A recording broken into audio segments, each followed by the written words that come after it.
Hare Krishna. Vandeham Shri Guru Shri Padakalam Shri Guru Vaishnavamsha Shri Rupam Sajatam Sarana Raghunatam Vitamtam Sajivam Sadvaitam Savadhutam Parjana Sahitam Krishna Chaitanya Devam Shri Radha Krishna Paran Sarana Lila Shri Vishakhan Vitamsha Om Agyanti Virandasya Jnananjana Salakaya Chakshunditam Yena Tasmai Shri Gurave Namaha. First of all, offer millions of obeisances to lotus feet of Asmati Guru Pad Padma Nitila Parishta Jagat Guru Shri Srimad Bhakti Vedanta Narayan Goswami Maharaj. Then offer obeisances to lotus feet of Trinendi Sannyasi Shri Srimad Bhakti Vedanta Narayan Maharaj. Namnishta Santa Shri Aniruddha Prabhuji, all the Vaishnavas and Vaishnavis who are gathered, please accept my humble obeisances. So we are discussing Shri Madhura Kadambini. I am seeing the message that Vishakhan sent that we are beginning from page number 293, 5E. So in a short while, I will be sharing the screen. So this Madhura Kadambini is a very important book. Today I want to offer my tribute at the lotus feet of Srimad Madhvacharya, and also want to offer tribute at the lotus feet of Sri Amaliyacharya, who is actually the great, both are the great acharyas. I think their appearance days are there. So we are actually celebrating Srimad Madhvacharya, a great devotee of Lord Krishna. I was just reading Krishnamrita Maharanava, a book, Hindi copy, I got hold of it. Then I got it, some Didi typed it, but these days actually the typing is not necessary. There is so much OCR facilities available. Google Docs has incorporated OCR facility in all their documents. Like if you upload any PDF or JPEG, automatically it will OCR it. So a lot of Gurudev's Hindi books got converted to Unicode and machine readable format. Easily the format in which the information can be easily communicated to others. So Google Docs is doing certain good job actually in that way, because these facilities help for preaching our Krishna consciousness. So now we are how a taste for bhakti returns to one who has committed aparadh. So here we'll see that now this is actually a good question. One could thus appropriately conclude that offenders to the holy name are opposed to Bhagwan. In other words, it is impossible for such persons to take shelter at the lotus feet of spiritual master and engage in the previously mentioned practices of bhajan, bhajana kriya. And this is a fact. When a person is running a high fever, he loses his appetite and cannot eat grains and so on. Now, this I have experienced in my childhood so many times. I was affected by a very bad fever. And for many days, I could not eat any grains. Children, this fever comes a lot. And then I was hankering to eat chapati, rice, but doctor had forbidden me. All I could take was fruit juice, this, that. For many, many days, I simply had to survive on this fruit juice and all. So like that. So the fever is like, offense is like a fever. Sat Krishna Nama Charitati Sitapi Vidya Pittopatapta Rasanasana Rochikanu Kintwadrat Anudinam Khalusaiva Jushta Sadvi Bhavati Kramat Tadgadam Mula Hantri. Like a person who's affected by jaundice, what will happen? That person will find that everything is bitter. Even sugar candy, rock candy will appear bitter to him. However, the best medicine for jaundice is rock candy. So a person who is actually affected by Vaishnava Aparadh, he will not find anything taste in Harinam. He will not find any taste for chanting Hare Krishna mantra. He will not find spiritual activities. They will all appear material-like to him. But the only means of getting rid of these offenses is to keep on engaging in the devotional service. Obviously, you have to ask forgiveness from the Vaishnava you are offended. And then, when a person is running a high fever, he loses appetite and cannot eat grains and so on. In the same way, when a person's offenses to Srinam are severe, he has no opportunity to perform bhajana kriya, the practice of Shravan, Kirtan and so on. There is no doubt about this, but when the fever subsides, its intensity decreases, he will begin to regain his appetite.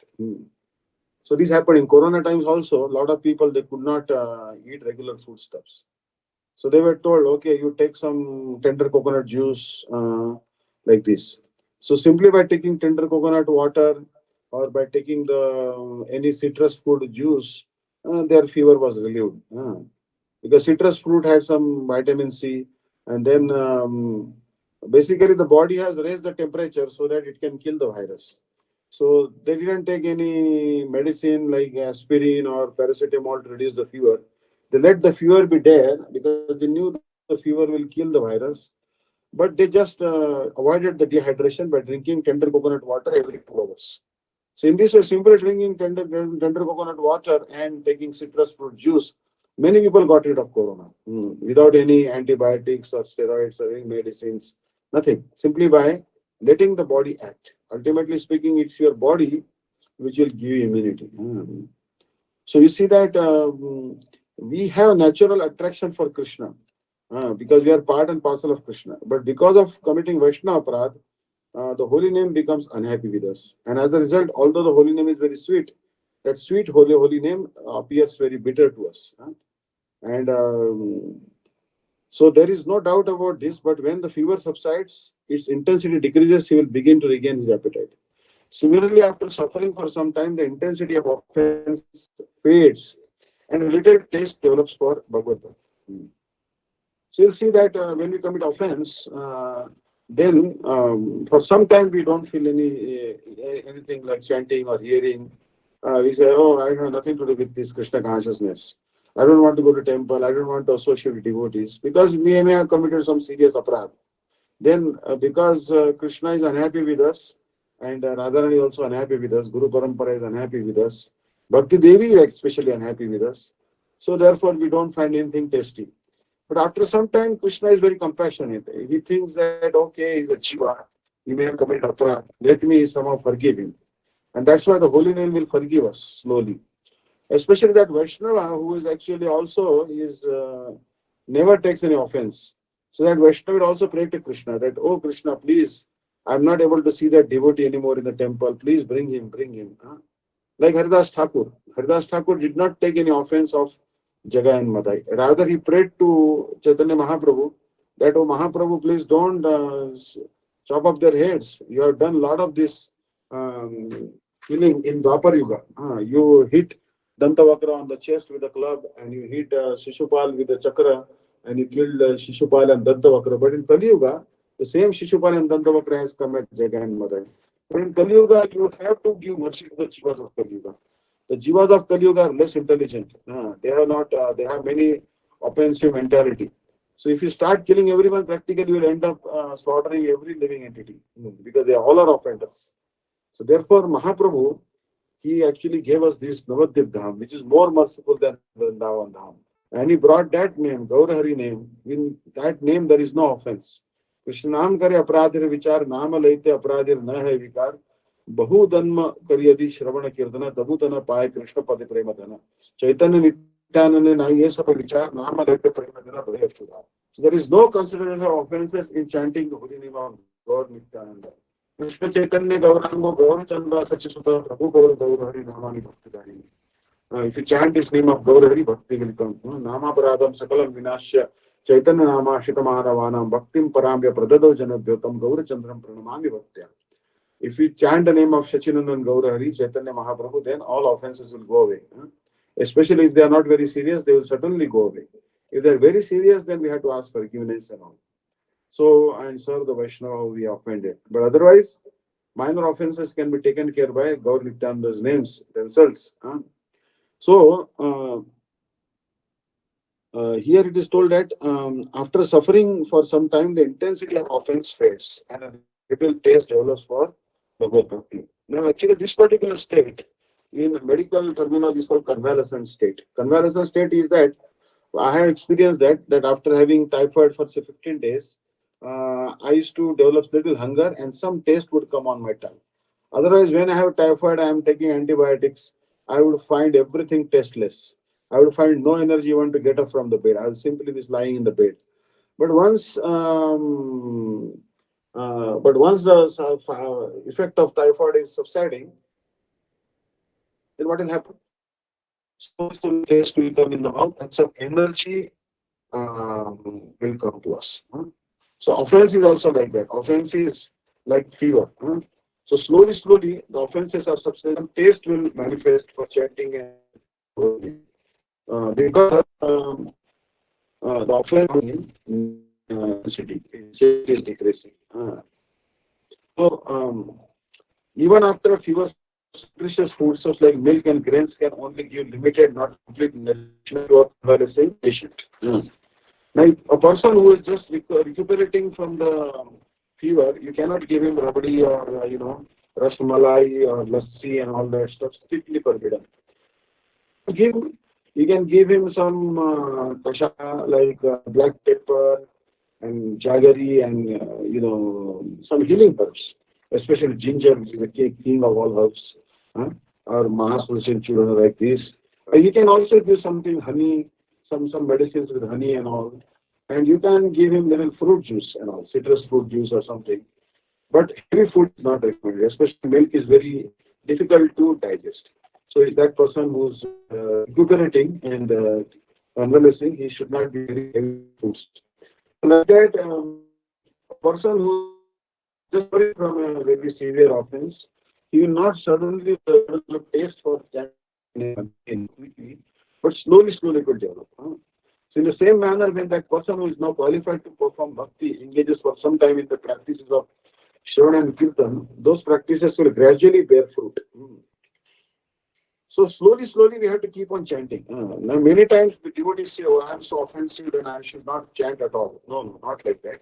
Actually, whether with offenses or without offenses, whether it is Aparad, Namabhas or Shuddha Nam, you don't give up chanting. Because Niraprada Nama Lele Nama Pradacha. If you repeatedly chant the holy name, then offenses will not be there. Another benefit of chanting repeatedly is that you have no time to criticize anyone. So there is less chance of committing offense. Those who chant all the time, while lying down, while taking bath, they don't commit so much offense because they have no time to commit offense or criticize anyone because they're always chanting the holy name. So somehow or the other, we have to engage our tongue all the time. Empty mind is devil's workshop. So always engage your tongue in chanting the holy name of Krishna. So hence it has been appropriately stated that a person begins with faith, Shraddha. He will then take the association of saintly persons. Now Shraddha is what? Shraddha Shabde Vishwasa Kahe Sudra Nishchay Krishna Bhakti Kaile Sarva Karma Kruto Hai. Shraddha means that state, that conviction that if I worship Lord Sri Krishna, then I don't have to serve my elderly father, mother, great grandfather, like these forefathers, demigods, and all that. Because you see that many people they're afraid. Once I went to my friend actually, he took me to Nashik. Near Nashik, there is a place called Trambakeshwar, where a Shiva temple is there. And they were doing a particular ritual called Narayana Bali. Narayana Bali is a ritual to satisfy the forefathers. What happens that you go to some astrologer or some person, some sadhu, he will tell you that your children are not doing well, your children are suffering from ill health, or your children are born with some defects. This is because your forefathers are not happy with you. So as a result, your children are suffering. But devotees don't have to worry about that because they worship Bhutapta Nurnam Pitrunam Nayam Kinkoro Runinchi Rajan Sarvatmanaya Sharanam Sharanyam Gato Mukundam Parivritta Kartam. You are indebted to your forefathers, no doubt about it. You are indebted to the sages. Your forefathers nourished you, gave birth to you, gave you so much property and all. So you must do something for your forefathers. What you can do for your forefathers? You can do Shraddha for them. How you can do Shraddha? You can take a plate of Mahaprasad, which is offered to Lord Krishna and then other devotees, and then like Gurudev and Krishna, and then that plate should be offered to the deceased forefather. That will take care of the forefather. He will get a good birth after honoring Krishna Prasad. Second thing you can do is you can do Bhakti and Ekadashi. Those who do Ekadashi and chant Hare Krishna mantra, their forefathers are very happy because they will get a good destination because someone in their lineage is doing Bhakti. So that's why if you are Kanishta Adhikari, your 7 generations are delivered. If you are Madhyama Adhikari, your 14 generations are delivered. And if you are Uttama Adhikari, then what to speak? Your 21 generations are delivered. So he will then take the association of saintly persons, sadhu sangha. Krishna bhakti mula hai, Krishna bhakti janma mula hai sadhu sangha. Means if you want Krishna bhakti, then you have to associate with sadhus. Satam prasangan mama vidya samvido bhavanti ritkaran rasayana kata tad joshnat ashu apavarka shraddha bhakti bhakti. That if you want Shraddha Bhakti, Bhav Bhakti, Prem Bhakti, Sadhan Bhakti, Siddha Bhakti, whatever it is, you want to advance, then you have to associate with sadhus. Asat Sangha Tyag A Vaishnavachar, Stri Sangi Ek Asadu Krishna Bhakta. So here Mahaprabhu also has told that one should give up Asat Sangha. Asat Sangha means association with those who are very lusty. Now, it doesn't matter. I'm not just saying that men are lusty or women are lusty, nothing like that. It is irrespective. This is gender neutral statement. Understand? There is no particular, we are not criticizing any particular gender. Actually, there are good people and bad people in both genders. So, we should avoid the association of bad people in any gender, and we should take association of good people in any gender. Suppose you are getting association of, say, Ganga Mata Goswamini or Shachi Mata or Vishnu Priya Devi or Chandava Thakurani, then you will not worry they are female. They are so elevated devotees.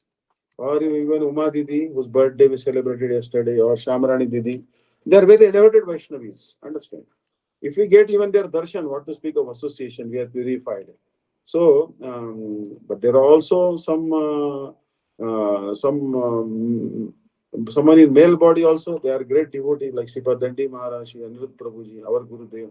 They were in the male body, but they are also exalted devotees. So, exalted devotees are in both genders. We should take their association, but we should not be attached to the lusty persons. The lusty persons in both genders should be avoided. Asat Sangatya. And we should avoid the association of non-devotees. Because that is strictly no. Because those who, I was reading this Krishnamrita Maharanama, Madhvacharya was telling that those who give up the service to Lord Krishna and instead render service to other demigods, they are like giving up a cow. Like suppose there is a cow standing in front of you, and there is also a female donkey standing in front of you. What will you do? You will actually offer the grass to the cow. You'll pat the cow, you'll circumambulate the cow, you'll take the foot dust from the feet of the cow, but you'll not take the foot dust from the feet of a female donkey, she donkey. And you will not circumambulate she donkey. You'll not give any grass also to the she donkey. Not that I am against donkeys. They are very useful animals because in Vrindavan I have seen in short, narrow gullies and short, narrow lanes, they do a lot of hard work carrying the sand, jelly, cement, and other building materials like bricks on their back, where no tractor will go. Not even, I think, any mechanical automated device can go there. But here you see that the donkeys do that work. But still, cow is the holiest. Suppose who loves me the most? Actually, my mother loves me, or in a prostitute will love me more. So those who give up actually their Ekadashi day and fast on some other day, they are actually giving up their mother and they are associating with a prostitute. And those who are actually not worshipping Lord Krishna and worshipping other demigods, they are actually abandoning a high class Brahmani and offering obeisances to the woman from the dog eater family, Chandari. So we should be very, very careful that we should never give up Krishna Bhakti. So Piyusha Varshini Vritti is telling that, so here, thereafter his obstacles will begin to diminish Anartha Nivritti. Now, obstacles actually, by power of the bhajan, what will happen? Anarthas will go away. Anarthas means unwanted desires. For example, there are people have so many desires. Some people have desire purchasing more saris, some people say more shoes. Some people have desire to have very big mansion, these, that. So many desires which are not actually helpful in Krishna consciousness. So their heart are full of. Some people just want to go to the heavenly planets, and then some people, eating the foodstuffs which are not permitted. So these are anarthas, unwanted desires. They will slowly vanish by the power of the holy name. So once you begin bhajana kriya, then anarthas will start going away. And he develop firm faith. Firm faith is like Haridas Thakur. Haridas Thakur was threatened that he will be killed if he doesn't stop chanting the name of Krishna. But he didn't oblige. He said, no, you can cut me into hundreds of pieces, but I will not stop chanting the holy name of Krishna. Because the holy name of Sri Krishna is very sweet and it is my very life. And they beat him in 22 marketplaces. Any ordinary person would have succumbed. But he was on the stage of Nishtha, more than Nishtha. But giving an example, like Haridas Thakur, even Prahlad Maharaj, he was thrown off a cliff, he was thrown in the boiling vat of oil. Oh, but he didn't stop chanting Hare Krishna mantra because they were strong conviction, they had strong Nishtha. And then the taste will come, Ruchi will come. Now, this particular state, a lot of devotees are on stage of Nishtha, but they somehow have not developed Ruchi for the name of Krishna. So now this is actually a very dangerous stage. And from this stage, many people return to their household life, if they are brahmacharis or sannyasis. And many householders also stop chanting and coming to temple, associating with devotees, because they have not come yet to the stage of Ruchi. If Ruchi stage will come, there is a less chance of fall down. Although there may be a chance of fall down, but it will be much lesser, much lesser. So therefore, Ruchi is a type of taste. So there is one bhajan actually when in America I first time heard it when I was in ISKCON. I like that bhajan very much. Dayan Nitai Chaitanya bole Nachre Amar Man, Nachre Amar Man, Nachre Amar Man. Name Aparadha Vichar to nahi re. My dear mind, my dear tongue, always chant the name of Nitai Chaitanya and dance. Because if you chant the name of Gaur Nityananda Prabhu, what will happen? Krishna Name Ruchi Habe Guchi Be Bandhan. If you chant the name of Gaur Nityananda Prabhu, you will develop the taste for chanting the holy name of Krishna. You will get Ruchi. That is the power of the Gaur Nityananda saints. They bestow the Krishna Ruchi. Ruchi for chanting the holy name of Krishna. So, Krishna Name Ruchi Have Guchi Be Bandhan. And then you will be freed from the bondage of repeated birth and death. So then he will come to the stage of Asakti. Asakti and Ruchi is explained in a very nice manner in this particular book. And Ruchi, the person has to bring his mind to Krishna by force, somehow or other. But in Asakti, he doesn't even know when his mind left the sense objects and came to the Krishna. He doesn't even know. So Asakti is even a higher stage. We can have asakti for wife, children, family, job, career, or anything. But to have asakti for Krishna and attachment for Krishna, that is very nice. So here, the progressive stage is that after that, one come to the stage of asakti. And then after asakti, pure spiritual emotion will come, bhava. And then what are the tatastha lakshan of that, swarup lakshan and tatastha lakshan? That will be explained that Shantir Abhyartha Kalatam Viraktir Mana Shunyata Asha Bandham Samutkantha Namagane Sudaruchi Asaktista Gunakhane Paritista Drasatistala Ityarjana Bhavasar Jata Bhavankure Jane. So when you have developed this particular Bhavavastha, then you will be always chanting the holy name. You will be very much attracted to the places of pilgrimage like Mathura, Vrindavan, Navadvip. These qualities will manifest. So these symptoms tell you that whether you are on the stage of bhava or what. Bhava means actually it is the highest attainment in this body. Because as long as we are living, we should aim at bhava avastha. If anyone can come to the stage of bhava avastha, then actually then he will have some inkling. He will get some idea of his swarupa siddhi. Actually, Swarupa Siddhi is Bhava Avastha.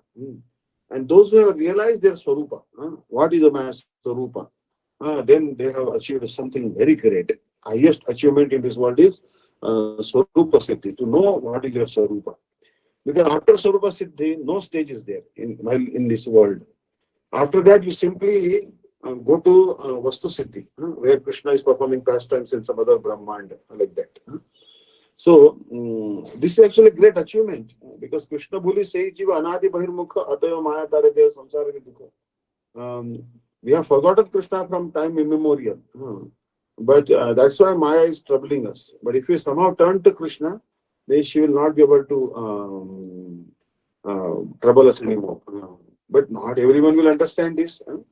Bhakti Siddhanta Saraswati Prabhupada said, Bhaktir Katha Sakale Bhujati Parena Kena. Someone asked Bhakti Siddhanta Saraswati Prabhupada, Prabhupada, why everyone why everyone cannot understand the topics of bhakti? Then he said, if you don't have extraordinary merit, how can you understand the topics of bhakti?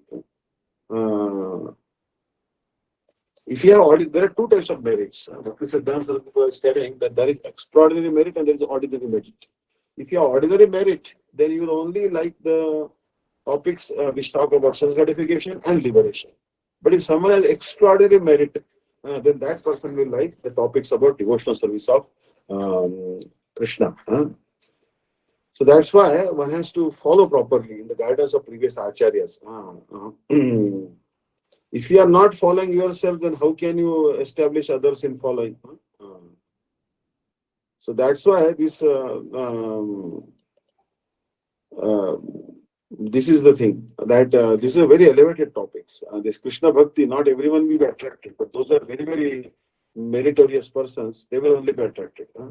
So finally, rapturous love of God, prema, arises. Rapturous love, this is actually English word. Prema is the stage in that it is told that Sakrut Mashritam. Prema is actually Satyope Dhamsa Karani, Bhav Bandhanam Yonosa Prema Parigirita. So, although there is a cause to break, it doesn't break, that is called Prema. So, Prema is a very high stage. But in this body, I think, cannot handle Prema. It is very difficult to handle Prema because even Bhava cannot be handled. So many transformations take place in the stage of Bhava that people get scared actually seeing the condition of a person in the Bhava Avastha. What to speak of Prema? Prema, this body can never handle.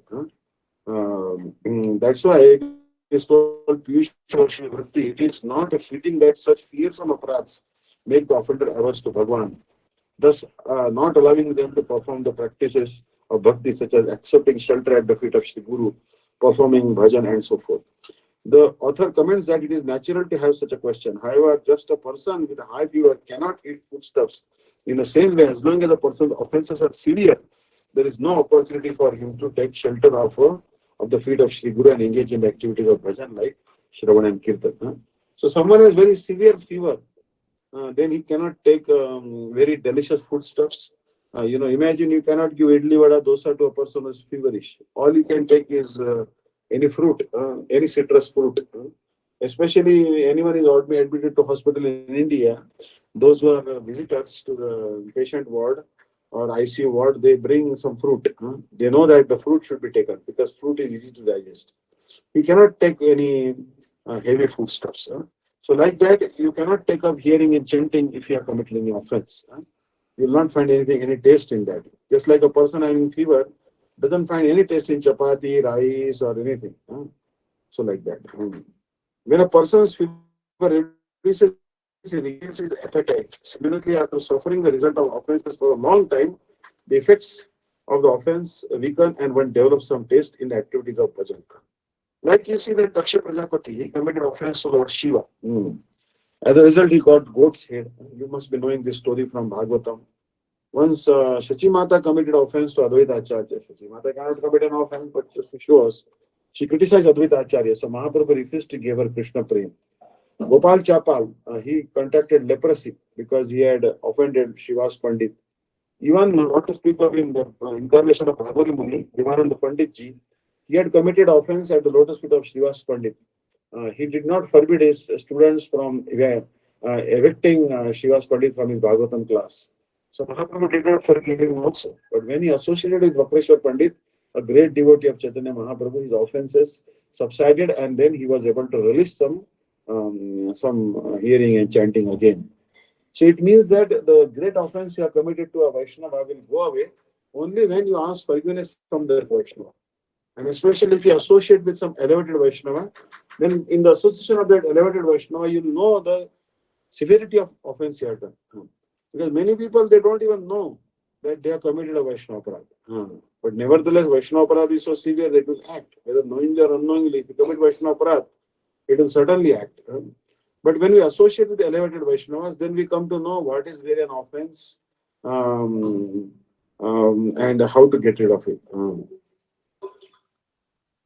Actually, the main problem actually we have is that when we chant, actually we are thinking of the dull matter. We are thinking of maybe I should have a big house, a nice car would be good. How about my marriage? How about getting a good job in a good company? This and that, So we are not thinking of Krishna. We are thinking of the dull material benefits. So we have to become inclined to service. If you are not inclined to Krishna, then offenses will only take place. So how can we chant Krishna Nam if you are not inclined to service? So those who are sense gratifiers, they have duplicity in their heart. They are actually cheating propensity in the heart.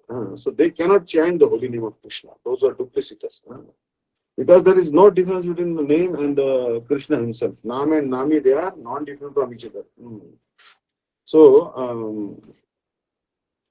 those who don't think that the name and Krishna are not different, they cannot chant the holy name. We should know very clearly that what we chanting is Krishna himself is dancing on our tongue. Actually, Bhagwan, he doesn't want anything from us. He only wants submission. That's all. We should completely submit to him. We should do Bhagavad Anushran, follow.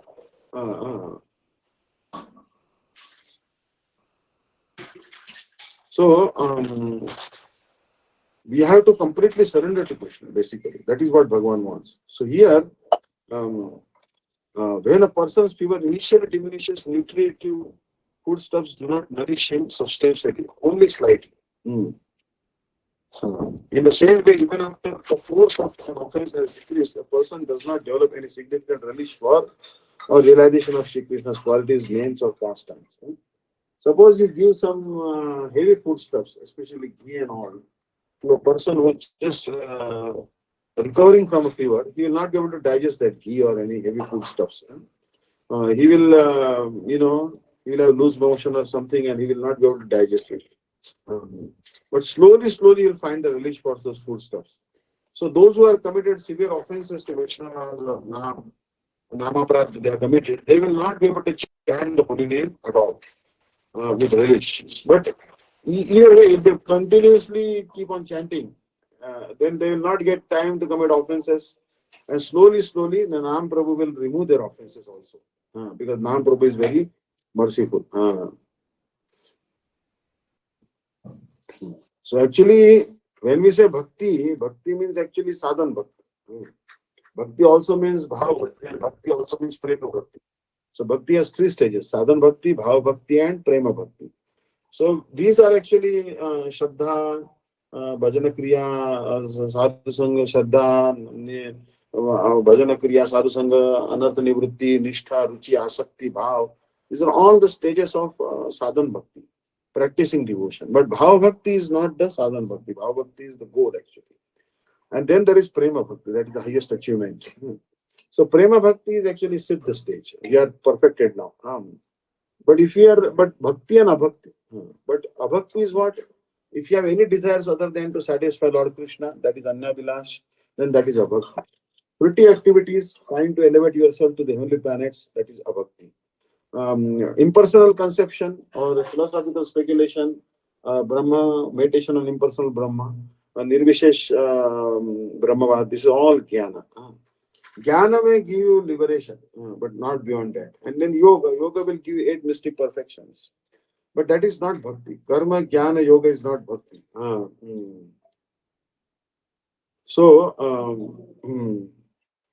But you see that there are only 3 basic colors, right? There is actually, there is red color, and there is, yellow color and like that. So, but basic colors are not many, but by mixture of them, you can create hundreds and thousands of colors. So you can create so many types of permutations and combinations of averseness to serve Krishna. Means some people are having inclination for 20% for karma, 80% for jnana. Some people have attachment for 80% for impersonal conception of life and 20% for mystic perfection. Some people may have 10% desire for elevation to heavenly planets. Some people have 30% desire for merging into Vishnu, and then they have 60% desire for mystic perfections, like this. So there are so many permutations and combinations of averseness to Krishna. Huh? So actually, who's a real Brajavasi? That's the question. We should try to understand who's a Brajavasi. Actually, the word Brajavasi, it comes from the verbal root Braja. Braja means to walk. One who always walks on the path of satisfying Krishna's senses is a real Brajavasi. Braja Dhatu means to walk.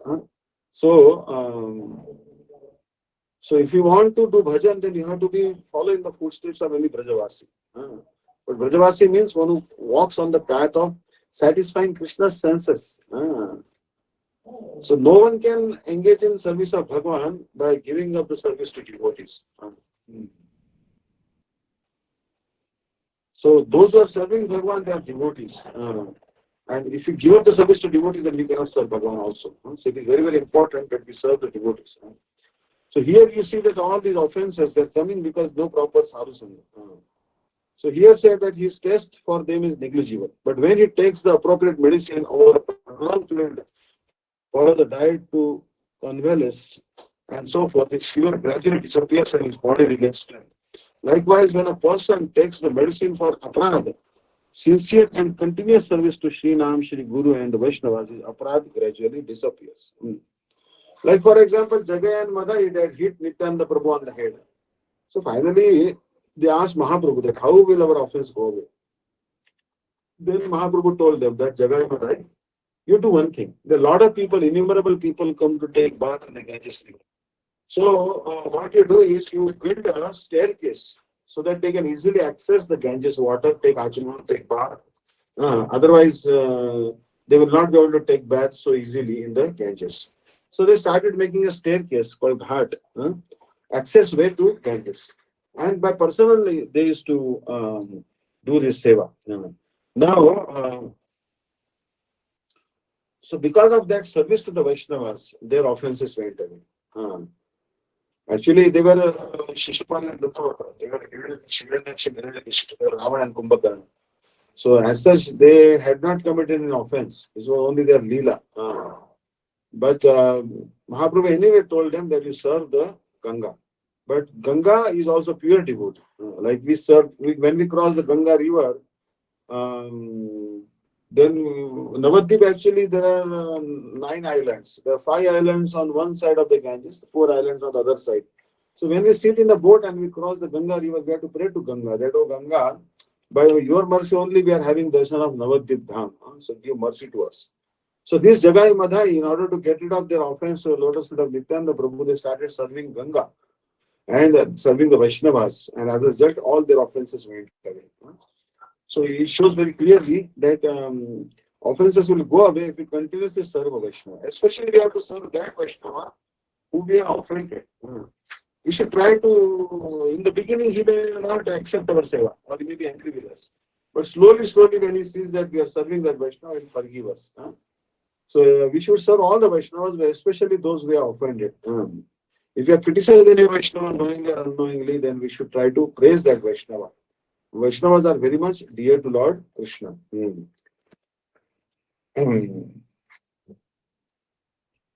So here, to the degree that a person's aparad is removed, his bhajan is nourished and he becomes astonished by bhajana rasa. This bhajana rasa, actually, this is explained by Sriman Yamunacharya. Yadavati mama cheta krishna padara vinde navanovarsa dhamani uddatam rantu mahati tadavativat nari sangame smaramane bhavati mukha vikara sushto nishti vancha. When I am chanting the holy name of Krishna Narayan, and so much that nectar is emanating on my tongue, and that time if I think of associating with the opposite sex, oh, then my face distorts and I feel jugupsa. I feel actually vivaksaras. Means actually I feel so much revulsion for that I revolt at the thought, uniting with the opposite sex, and I spit at that thought. I feel intense disgust in my heart. It's a revolting thought just to think of sex life when I'm relishing the great nectar of Sri Krishna's names. So this is the sting.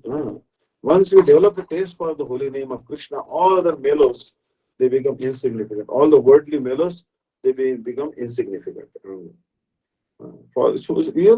Sri Guru Padma, if someone will ask you, what is the nature of Srila Gurudev? What is Gurudev? Then Gurudev is Sakshat Hari. Sakshat Haritvana Samasta Shastra. Gurudev is actually Sevak Bhagwan. He is the supreme personality of servitorship. He is the Ashraya Vigraha. He is the receptacle of love for Krishna. But Bhagwan is Bhokta. Bhagwan is actually Sri Krishna is actually the enjoyer, supreme enjoyer. So we should not mistaken that Guru is not Bhokta. He is not the supreme enjoyer. He is the supreme servitor of Krishna. But he is non-different from Krishna. So Krishna will not accept our worship if we offend the Gurudev. We must pratamam tu Guru pujyam tatasya marjanam purvan siddhim vapnoti annatha nishvala bhavet. If you don't worship Gurudev, then Krishna will not accept your worship. So nevertheless, as long as aparadh remains within the sadhaka, it is appropriate to set out the stages of Shraddha, Sadhusanga, Vajan Kriya, Anartha-Vritti, Nishtha, and so on. So slowly on this path we'll walk, these stages. If you are not committing any offense, last class we told that those who are not committing any offense, for them these stages are not necessary. They are actually redundant for them. For them, only one stage, two stages are there: chanting the holy name and ascending to Vaikuntha. All these stages are not required. These stages are only required for those persons who have committed offenses, those who are full of anarthas. So the bhakta is free from offenses and prarabdha karma, even if devoid of prema or undergoing external miseries. So devotees, many times devotees fall sick or they accident and all. Sometimes some devotees also exhibit a pastime of being very sick, very serious, admitted to hospital. But actually, we should not think that, my Gurudev was hospitalized because of his own karma. No. Devotees have no prarabdha karma. Whatever happens to them is by the desire of Krishna. Devotees are free from offenses. So even if they are devoid of prema or undergoing external miseries, actually, why miseries come? Someone asked Srila Bhakti Siddhanta Saraswati Prabhupada, very good question. That why there is suffering in the life of a devotee. Actually, this suffering Krishna is giving to us so that we will be humble. If no suffering comes in our life, we will not be humble at all. So all these calamities, all these distresses, all the obstacles, dangers that we face, they are only to make us humble, to make us more surrendered to Krishna. That's all. So this is actually Krishna's special mercy on us. Munjan evatmakritam vipakam rudvag gopipir vidhan namaste jivetayo mukti padesada. One who knows that whatever Krishna doing to me is mercy, the absolute has no hatred for anyone. The absolute has only love and affection, compassion and mercy for everyone. Once we realize this, we are okay. We should just realize this. That, but why still we are not having darshan of Krishna? If you have not had darshan of the lotus feet of Gurudev, how can you have darshan of Krishna? If you are not seen your Gurudev, if you are not really have the real darshan of your Gurudev by your heart, then you cannot render service to Sri Krishna. And if you cannot render service to Krishna, how can you have his darshan? If you have darshan of the lotus feet of spiritual master,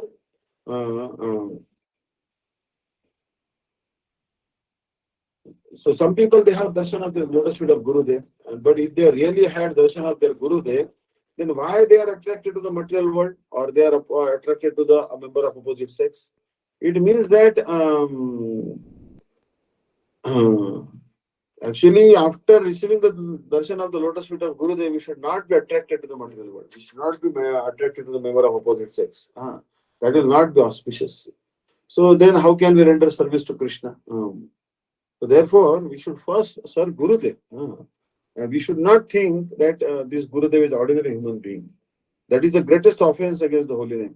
Arche Vishnu Shirati Purush Naramati Vaishnava Chati Putir Vishnu or Vaishnavanam Parimalamatane Pad Tirtha Ambupurti Sri Vishnu Namni Mantre Sakala Kulishaye Shabda Samanya Buddhi Vishnu Sarveshwareshe Taitare Samadhirya Sava Narakisa. Arche Vishnu Shiladhir. The deity is not made of stone. Vaishnava don't belong to any caste and creed, and Gurudev is not an ordinary human being.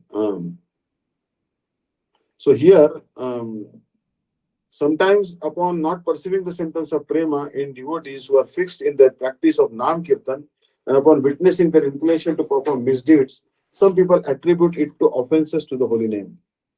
So suppose sometimes it may happen that some Vaishnava due to past habit may commit something that is abominable. But actually we should not laugh at that. For example, Brahma. Actually not understanding what Brahma was doing, some sages, 6 sons of, I think, one Prajapati, Marichi Prajapati. Marichi Prajapati, they laughed at Brahma when he was running after his own daughter. They thought Brahmaji has become lusty, but they didn't know what Brahmaji is running after his own daughter. They thought it was out of lust, but that was not the case. Madhvacharya has given a different interpretation. So anyways, because they laughed at Brahma, they had to take 3 births. The first birth, they were actually born as the sons of Kalanemi in the Sutal Loka.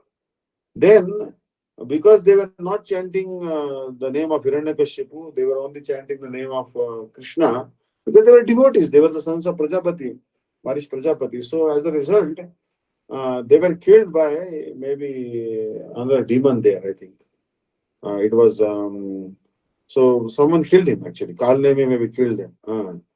So later on, Kalnemi killed him, and Kalnemi was born as Kamsa. And these 6 sons of Marish Prajapati, they were again born as the 6 for the beginning progeny of Devki. But one after another, they were again killed by Kamsa. Kamsa again killed them. Because Kalnemi is the son of Hiranyaksha. And they were cursed by Brahma that you will be killed by your own father. So when they were born as the son of Kalanemi, first by the curse of Brahma, they were born as the son of Kalnemi and the son of Hiranyaksha in the Sutal Loka. But Hiranyaksha told him, you don't chant the name of Vishnu. You chant my name or Hiranyakashipu, Hiranyaksha's name, but don't chant the names of Vishnu. But they didn't listen. They kept on chanting Hiranyaksha's, Krishna's name, Vishnu's name. So their own father Kalnemi killed them. Again, they took birth from the womb of Mother Devki, and then again Kalnemi came and as Kamsa and killed them. But later on, Mother Devki told Krishna that, oh, my 6 sons were lost just after their birth. My brother killed them.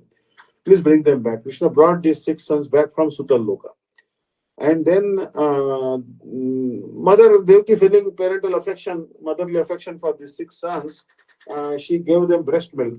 And when she gave them the breast milk, because they drank the Mahaprasad of Krishna from her breast, they were liberated. Understand? So what I'm saying is that it is so dangerous. Almost 2-3 lifetimes were gone, and they suffered intolerable miseries just because they laughed at Brahma. So we should not laugh at even a great Vaishnava is committing something wrong. We should not criticize him. We should think that maybe it's some Leela or maybe something like this. We should, if we have any doubt about a great Vaishnava's character, then okay, you don't associate with it. All right, that's all. But don't criticize anyone. Parasvabhava karmani na samshayat na karayet vishwam ekatmakam pashyat prakrityah purushena cha. That don't criticize the qualities of others, good qualities, and don't criticize the bad qualities, and don't praise also anyone. But especially if you want, you can praise, but don't criticize. Because parasvabhava karmani na samshati agarhati saashu brashyate swartat asutsu abhinishata. By criticizing others, we contract all the bad qualities they have. So, enumerated Vaishnava, if you see, because they say that actually in Chaitanya Bhagavad it is told that if I see Nityananda Prabhu embracing a daughter of a Muslim man, a beautiful Muslim girl, and sitting in the liquor store or a bar, I will not criticize him. That is how elevated is Sri Nityananda Prabhu's character. Because he is purifying. There is no defect for a Vaishnava like Nityananda Prabhu that even if he associates with the Yavani, Yavani means actually a woman from outcast woman or anyone. Because he holds that power of purifying anyone. Just like, for example, the sun. The sun will absorb water from human stool. A lot of time in India, morning time people pass stool on the roadside. It's so revolting actually. This sight is so disgusting actually. After Modi came, he built toilets at home. But previously, I remember that walking on the road or roadside, you have to be very careful. Because people have children, especially have passed stool. There were no toilets actually at home. But now Modi government has done some good work. So the point I am making is that this is, but after some time, afternoon time, all this stool the people have passed, it has little bit dried. After 2 3 days, it dries up. So dry stool actually is not as revolting as wet stool. Understand? The sun will absorb the water from all the people, all the stool that people have passed here and there, all over India. But the sun never becomes contaminated because sun is transcendental. Understand? So, like that, although the great devotees of Krishna, even if unknowingly or they might do something which is may look upon him, but their character is very spotless like the sun. Understand? So, we should not criticize the great Vaishnava, although he may be seen to engage in some misdeed. Not only this, but upon witnessing the significant material miseries faced by such devotees, they also assume that the fructified result of these devotees' sinful actions, perhaps the path has not been destroyed. So, some devotee falls sick or some devotee has accident. We should think that it is Bhagwan's mercy on that Vaishnava. There is must be some purpose behind that. It is not at all his prarabdha karma. And sometimes Bhagwan does that also. Suppose someone is very proud, then Bhagwan will all of a sudden give that person some disease. Oh, they will have some disease. Suddenly, some serious disease will come to him. Then, people think, oh, he was a very sinful person. Yeah, that's why he's got this disease. No, that is the mercy of Krishna. To make him humble, Bhagwan has mm, given that type of disease to him. That we have to understand. Um, just to cultivate humility in that person. Like, for example, Bharat Maharaj.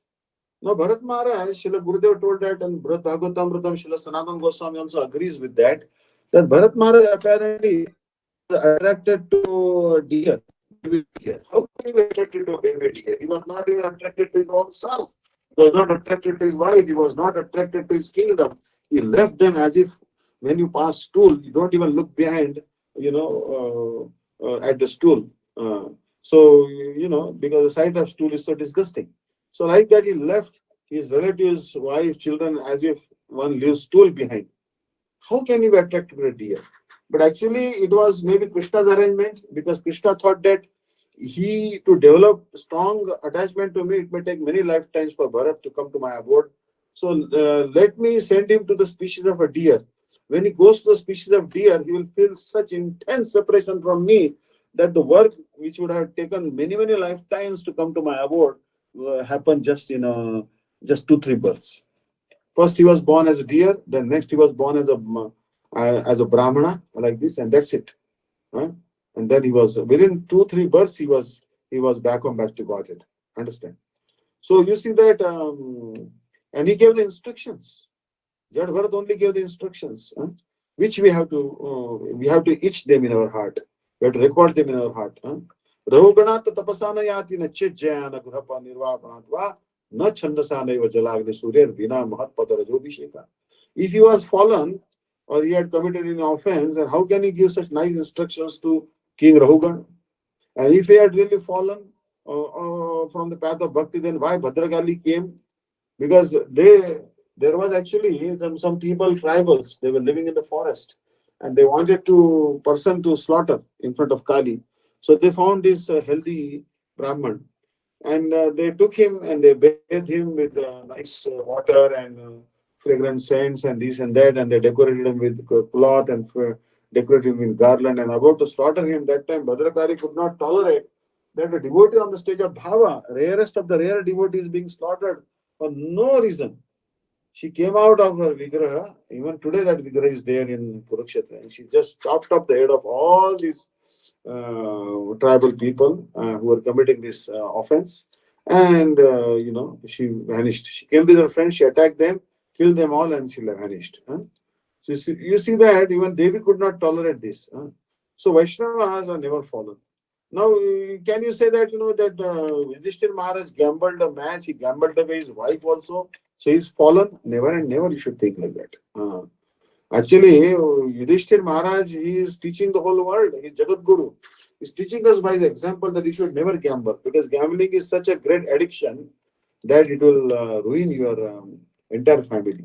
And there are so many innumerable examples like this, that people invested so much in a speculative stock markets, and they ended up losing all their capital.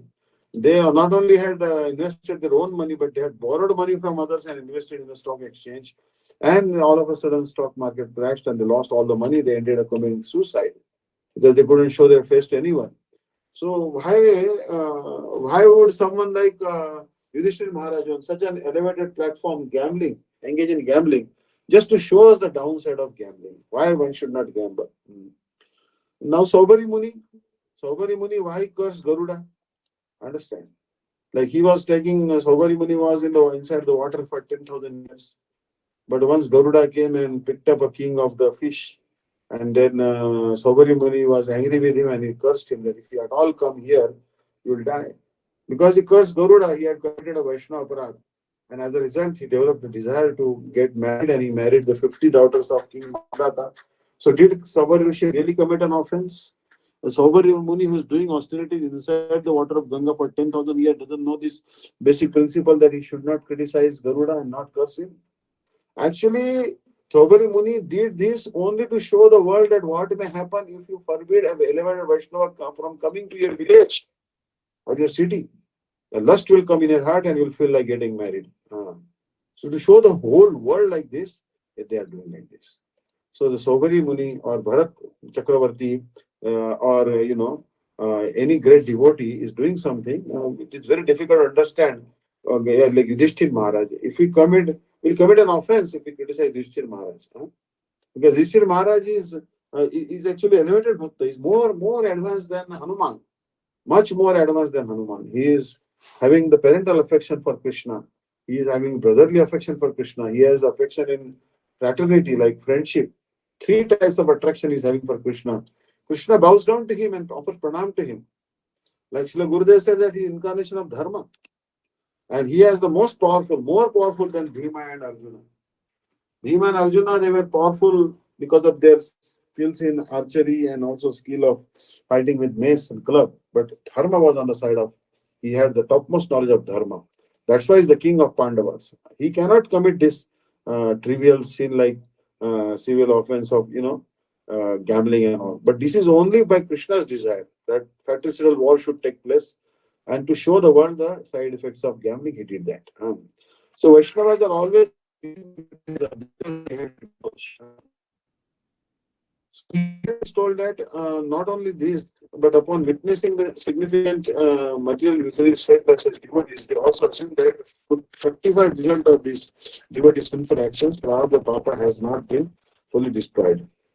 Actually, Tukaram Maharaj, he actually told, Bijo bhajuni ke lilahi, amma janma marna nahi.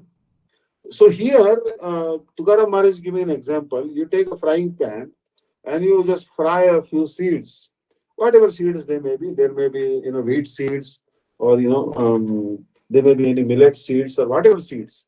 Once you heat them up in a pan with oil or even without oil on furnace, the roasted seeds or fried seeds cannot germinate.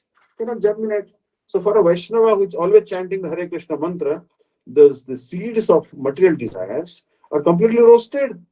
How can they have any material desire and how can they commit offense? There can be no karma for them. Suppose you have some seeds and you planted them in the field, and then all of a sudden tremendous rain came and all the seeds were washed away in the water. So will those seeds germinate in the water? If they are not inside this earth, they can never germinate. So Vaishnavas, their karma is completely destroyed. Like the seeds which are planted in the water, they cannot germinate. Vaishnavas sins, they have no sins. All their sins they are free from sins. But if you see any problems in their life, then know that it is only Krishna's mercy to make them more advanced, to make them furthermore attached to him. It is only for auspiciousness. Understand? So we should be very, very careful that we don't criticize Vaishnavas for no reason. Vaishnavas are not ordinary persons. So, moreover, it was although Ajamil had named his son Narayan, uttered that name again and again each day to call him, he was devoid of prema. Moreover, it was perceived that he was inclined to perform sinful acts, such as keeping association with the prostitute. Although the Pandavas, headed by Yudhishthir, had no prarabdha karma, they were seen to suffer many types of worldly tribulations. So Ajamil, you see that he was chanting the name of Narayan, but still he did not give up the association of the prostitute. Uh, Actually, what happens that another example will be given further in this book. That if you burn the rope, in India they make very nice ropes from the coconut fiber, because there is fiber on the top of the coconut. That is also made into a rope, or they make the ropes even from the jute or something. But when you burn the rope, especially for pulling the Jagannath cart, they use the ropes made from from coconut fiber. If you burn the rope, still you will see that the entwinings means the their that particular pattern of the rope is still you can see it. But that pattern is nothing. For example, sometimes the snake will leave the skin behind, because the snake's skin becomes sometimes wears out. So snake will abandon the old skin and then he will put on the new skin. So like that, the Vaishnavas, their anarthas are gone like that. Just like the snake will leave behind his old skin. So Vaishnavas never have any anarthas. But it may seem, but someone may be scared actually in the forest. He will see the skin left behind the snake, thinking that is actual snake. But snake is gone from there. So Vaishnavas, they actually have no anarthas. If any semblance of anarthas is seen in them, that is only Krishna's arrangement. Oh, forget about Yudhishthira Maharaj. Even a person who is joining ISKCON or Gaudiya Math and chanting even 4 rounds doesn't want to gamble or doesn't want to intoxicate or have illicit sex. So like this.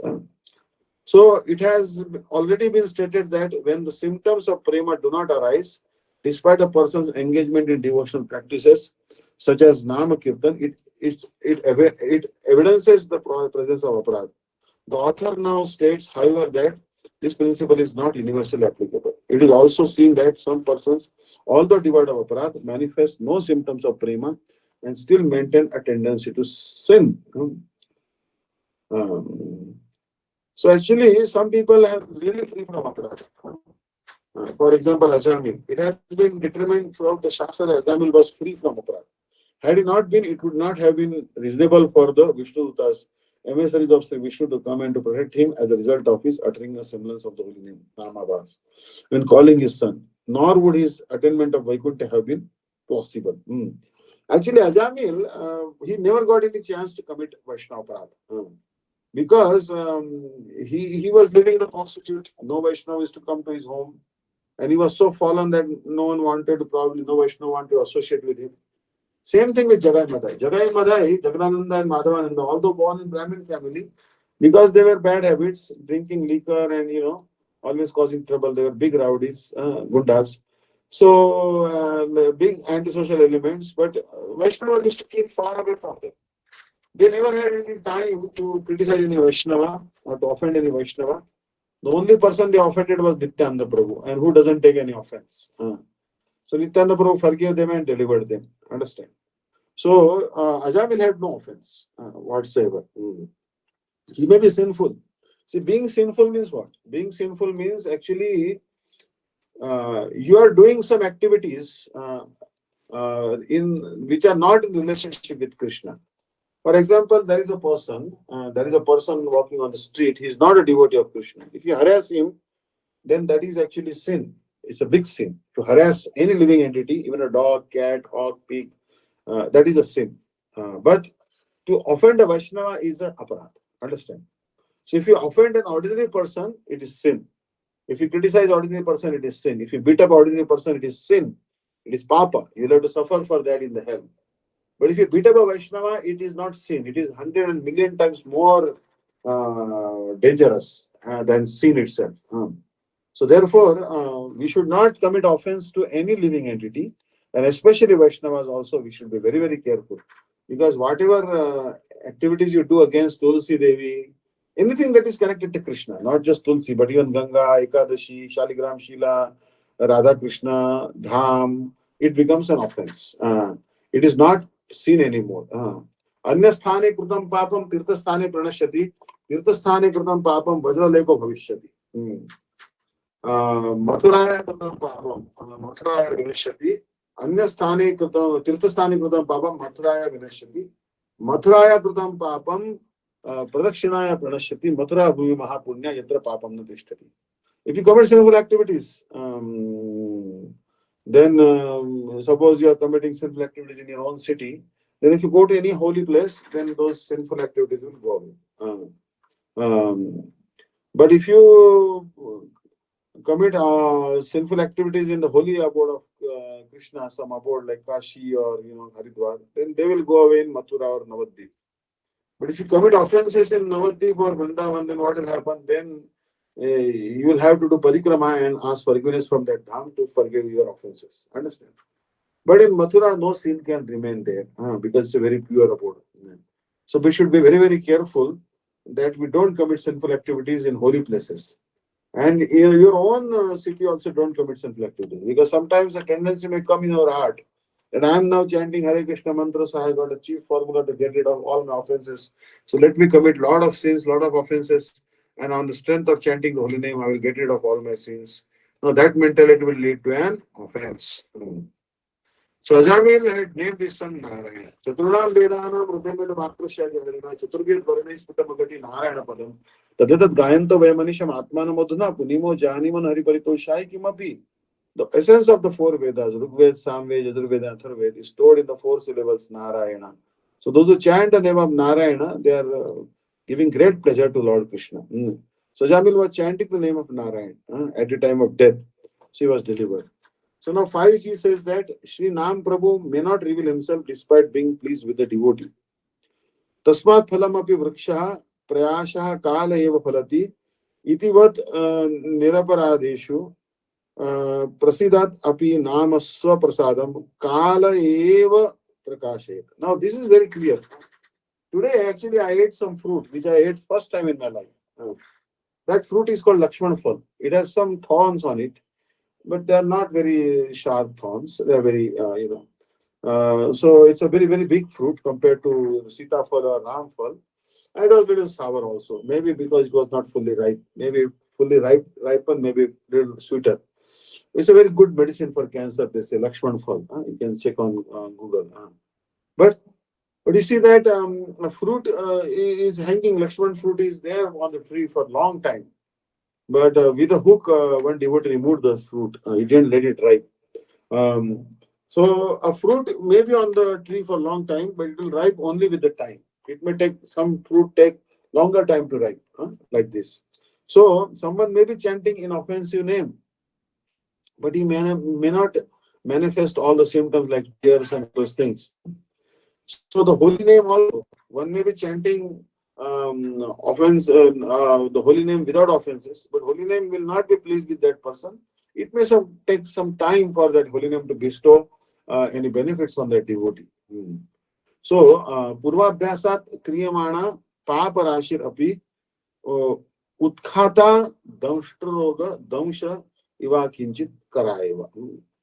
Now, this is actually again, this is same Siddhanta, explained by Prabhupada Saraswati. He is telling that Kaivalyam Narakayate, Trilishapura Akasha Pushpayate, Durdanti Andre Kala Sarpa Patali, Protkata Dantrayate, Vishwam Purnam Sukhayate, Vidhi Mahendra Dishcha Kitayate, Yat Karunya Kataksha Vaibhavatam Stam Gauramemastuma. When one receives mercy of Chaitanya Mahaprabhu, even the position of Brahma and Indra means non-devotee Brahma and non-devotee Indra.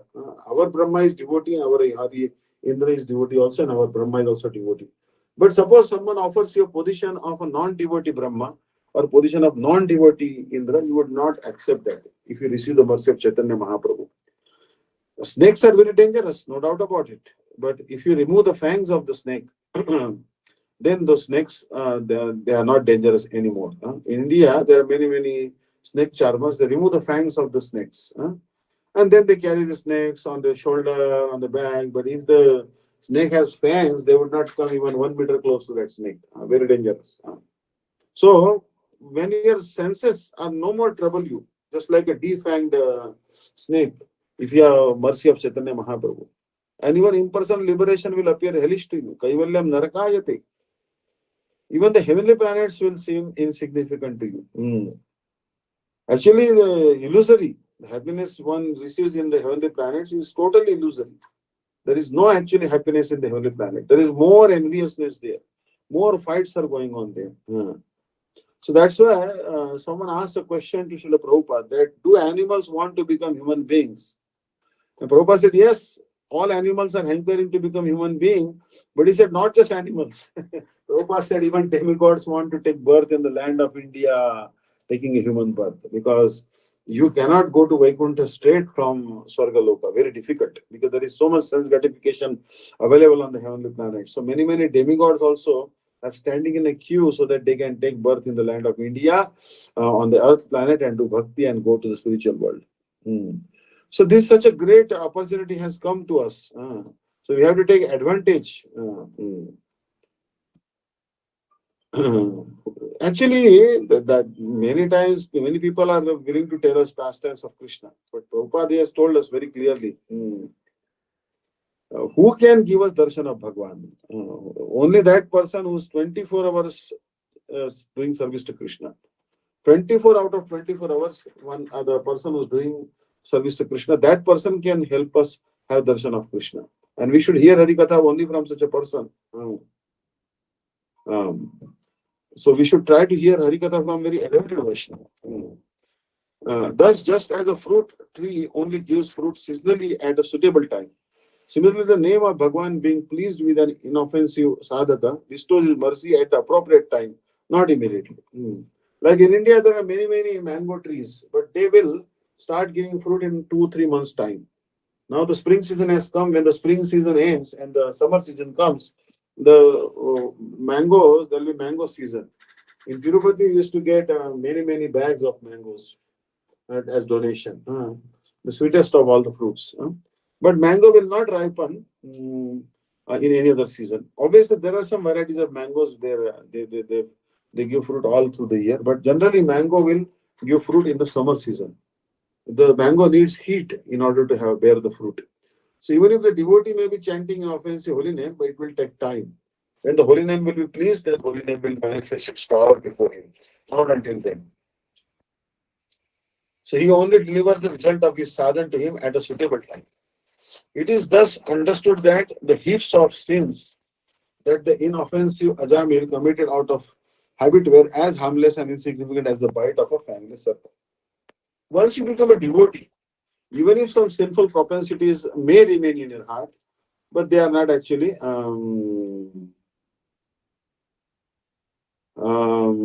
not so harmful anymore. Because once you are surrendered to Krishna, your senses and your sinful tendencies, they cannot cause you any harm. Just like the snake whose fangs are removed, he cannot cause you harm. So your senses are completely controlled. So that's why there is a verse in Padyavali, Kashayanna cha bhojanadi nemavanno vani vasato vyakhyanatva munivarta bhara chittot bhavakshiyate. Kintu svita kalinda tanaya tiresha vikradito govindasya padaravinda bhajanarambhasthaleshadapi. By simply putting on saffron clothes, one cannot control lust. By eating less foodstuffs or observing the vow of silence or going to the forest, you cannot control lust. You can control lust only if you are doing Harinam. So that's why we should try to become servant of the Harinam. We should accept the guidance of Harinam. We should accept the shelter of the Harinam. Harinam is not some dull matter. It is not some fictional, imaginary substance. It is not seen actually. Harinam you cannot see by your eyes. And it is not any object in this visible world also. Harinam is actually the incarnation of Bhagwan. Actually, it is directly Bhagwan himself. The holy name is Krishna and Krishna is holy name. So the holy name is actually a transcendental object. It is complete object. It is all powerful Swayam Bhagwan. So there is the Prakrit Nam, the transcendental holy name is himself there. Nam is actually Nami. His Krishna is Nami and the holy name is Nam. So Nam and Nami are not different. And the holy name is actually self-effulgent object, transcendental object. And the holy name can take initiative. Hmm. So this transcendental holy name is actually himself Nami. Actually, the transcendental name is the possessor of the form, Rupi. Understand? So we should know that this holy name is so powerful, but because of our offenses, we are unable to actually understand the glories of the holy name. Understand? So here we'll stop today. I'm so happy that all of you are giving me a chance to speak on these important topics. So we are stopping at page number 298. I would say paragraph 5H. 5H. And then another verse will come. That is actually this verse. Srila Bhaktivedanta Swami Maharaj was very scared of this verse. Whatever disease, lamentation, or distress may be perceived in devotees not due to their prarabdha karma, reaction to their past activity. In the scripture, Bhagavan himself states, Yasyam anugranami harishyata dhanam shanai tato adhanam tejati asya sajana dukkha dukkhata. I gradually take away all the wealth of a person actually experiencing hardships upon hardship. My impoverished devotee is abandoned by his kith and kin. Understand? First, actually, he has a distress that he has lost money. And then on the top of that, there is another distress that all his friends, relatives, family members also, then they leave him alone. Understand? Like in America, I was told that, the day you lose your job, you lose your marriage also. That is what they say in America. That, not any criticizing Americans, but I'm saying that it's so much, once your job is your everything. Understand? That is what is the many countries are so materialistic. Now that materialism is coming in India also, unfortunately. But Bhagwan, what he does, if he really favors someone, he takes away the wealth of that person. What is the benefit of taking the wealth? Then that person actually laments, oh, alas, alas, I lost all the wealth, I lost all the wealth. Then what happens? His relatives also leave him. Then he has no one to look upon, to look at. So he only looks at Krishna. Oh, Krishna, you save me. You are my only shelter. And then he completely surrenders to Krishna. This happens to Srila Bhaktivedanta Swami Maharaj. This happened to Param Gurudev Srila Bhakti Pragyan Keshav Goswami Maharaj. This happened to our Gurudev also. They actually left all their wealth. Param Gurudev was actually a big landlord, but he was begging house to house, collecting some funds for Prabhupada's temples. And sometimes he was living in the mud, there was nothing to offer. Even the guest would come on Ekadashi, he had nothing to offer to them. He was praying to Krishna, how can I give any Anukalpa or Ekadashi suitable prasadam to the guest? And then bird would come and give some coins and also like that. So you'll see that what to speak of, Bhakti Pragyan Keshav Goswami Maharaj. Even his predecessor Acharya, Srila Madhvacharya, suffered so much. So much harassment came to him. Muslim kings harassed him. They were attacked. The dacoits attacked their party, but Madhvacharya single-handedly, by his blows, he killed all the dacoits. Once his Satya Tirtha or some sannyasi, his disciple, he was attacked by a tiger or lion. And then this big cat attacked and he single-handedly was one smash. And just he killed that big cat, lion.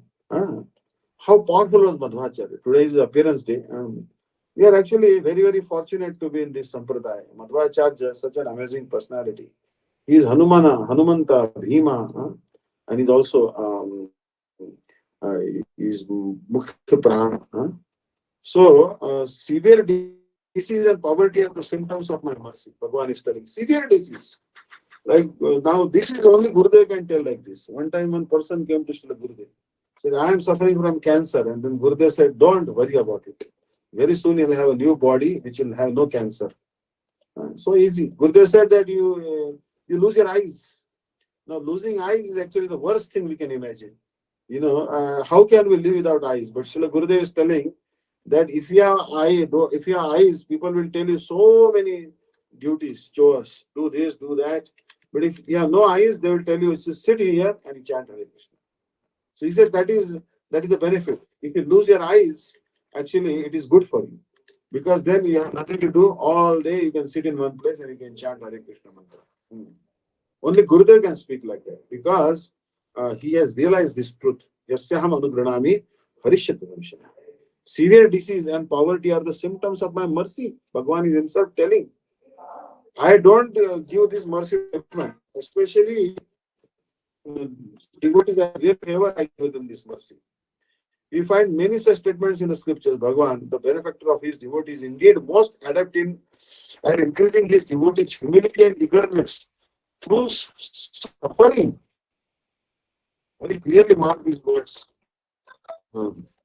But we should know very clearly that actually these particular things, what Krishna is telling us, actually he wants to increase our humility. Our humility is synonymous with Krishna Prem. The more Krishna Prem you have, more humility you have. And more humility you have, more Krishna Prem. So humility is directly proportional to Prema, and Prema is directly proportional to humility. And eagerness, there should be Utkantha. Utkantha means what?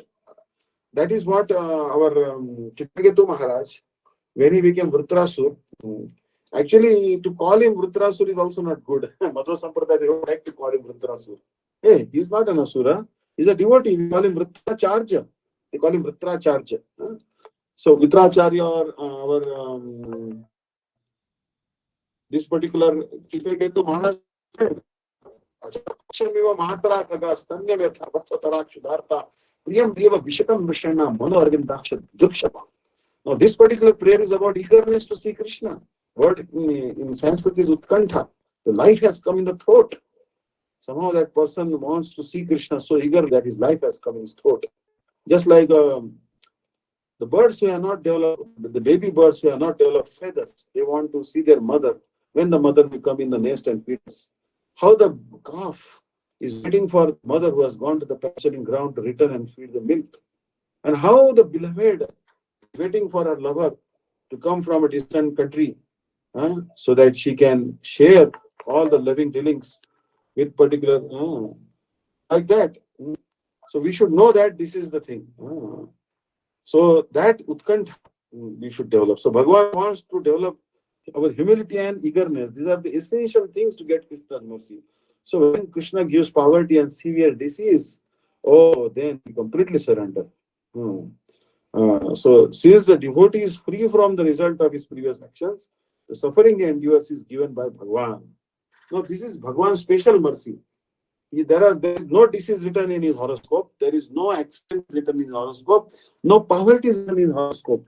But Bhagavan has modified his poverty and he has injected poverty and a severe disease in his horoscope. And when he contracts a disease, people say, oh, see, he's offensive or he is sinful like that. No, but they don't know that is Krishna's mercy. He is all merciful. Krishna is full of mercy. He is Dayamay. So anything he does is actually just a manifestation of his mercy. The suffering endures is given by Bhagavan. It is not his prarabdha. This is the opinion of those who know the truth.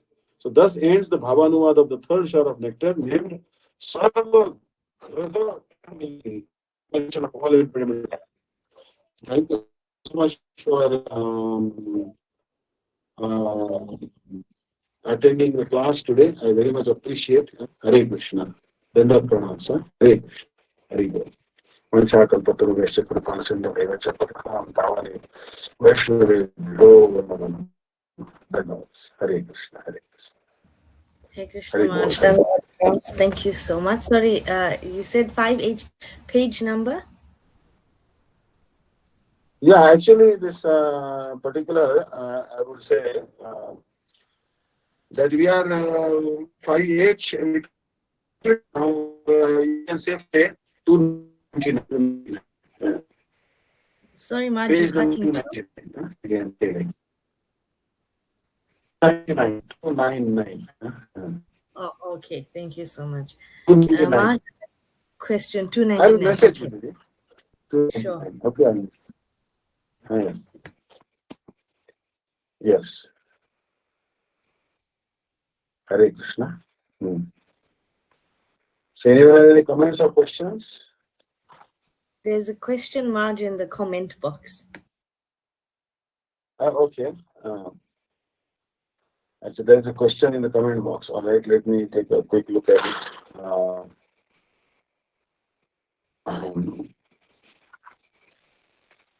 right, question will ask later. Hare Krishna, did you say, Mahaprabhu, how many Kali Yugas will come once? If each time Advaita Acharya will call Mahaprabhu, is a regular pastime or only a unique pastime in our planet? So actually, Mahaprabhu comes in once in the day of Brahma, right? Once in the day of Brahma, he will come, and Advaita Acharya, I don't know whether he calls or maybe some other kalpa, some other devotee may call. But in this particular kalpa, Advaita Acharya called him, and he saw a verse in Gautamiya Tantra that Tulsidala Matrena Jalasya Chulupenava Vikritam Samatmanam Bhaktibhya Bhakta Vatsala, that Bhagavan is very merciful to a person who offers Ganges water and Tulsi leaf to Shaligram Shila. So seeing this particular verse in the Puranas and in Tantras, Tantra means knowledge, Pancharatra and all, he offered Tulsi leaf and Ganges water. So, but Bhagavan is transcendental autocrat. What pastime he will do, even he himself only can tell. No one else can tell. Like today, I gave an example of one particular king in Mysore. And that particular king in Mysore, he used to always ride in a chariot. And the charioteer, the Sarthi, his driver, chariot driver, wouldn't know where he's going. If he has to turn to left, he will tap on his left shoulder. If he has to go to right, he will tap on the right shoulder. If he has to go straight, he will tap on his head, something like this. Till they have reached the destination, even the charioteer would not know. So what Krishna, what pastime he will do in what kalpa, very difficult to tell. But you see Kaliya's pastime. In one particular kalpa, what Krishna did, he chased out Kaliya and he sent him to Ramana, the Fiji island. But in some other kalpa, in Bhagavatamritam, Srila Vishwanath Thakur says, Srila Sanatana Goswami says that what Krishna did, he actually made him into a boat, and he told all his coward friends, let's ascend his boat, and he will take us across, a sightseeing tour across all oceans. Huh? So he used the Kali as a boat so that he can take all his friends on a voyage, sightseeing. And for example, he killed Vrishabhasur, Arishtasur. Uh, when the demon by the name Arishtasur came in the shape of a bull, he killed that demon, Arishtasur. He didn't spare his life. But some other kalpa, when Arishtasur comes, the bull demon comes, what he does, he conquers that bull demon and then passes a thick rope through his nostril and then ties him outside Lord Shiva's abode, Gopishwar Mahadev, or maybe Bankhandi Mahadev, so that Lord Shiva can have a spare vehicle. If Nandi is tired, they can use this Arishtasur or Vrishabhasur or this bull demon as his vehicle.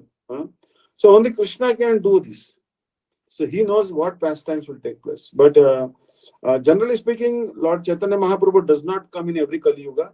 Every Kali Yuga, Gaur Narayan may come, but not Gaur Krishna. But this particular Kali Yuga, Gaur Krishna had come. And the beauty of Advaita Acharya is that he called him so fervently, so eagerly that he had to come quickly. He was supposed to come in Kali Yuga, but it was not necessary that he should come in the beginning of the Kali Yuga. But because of Advaita Acharya's constant prayers, and he began to literally shaking the throne of Vishnu, that's why Mahaprabhu used to call him Nada. He had to come very quickly. So we are indebted to Advaita Acharya. But in next Kalpa, don't know. I will have to ask Sripad Dandi Maharaj maybe to consult him that will it happen again. He may have some reference. But Bhagwan's pastimes are variegated. Bhagwan's pastimes are variegated. They take place in so many different ways in different kalpas. For example, in one kalpa, Giriraj Govardhan was brought by Hanuman. Another kalpa, he was brought by Pulatsa Rishi. So kalpa bhed is there. According to kalpa bhed, different pastimes. Like in Barsana, Radharani was found in a lotus. Sometimes she is found in Raval. Sometimes she is found in Barsana. Sometimes she is found underneath the ground. When Vrishabhanu Maharaj is tilling the field, like Sita was found. So like that. So different kalpas, pastimes takes place like that.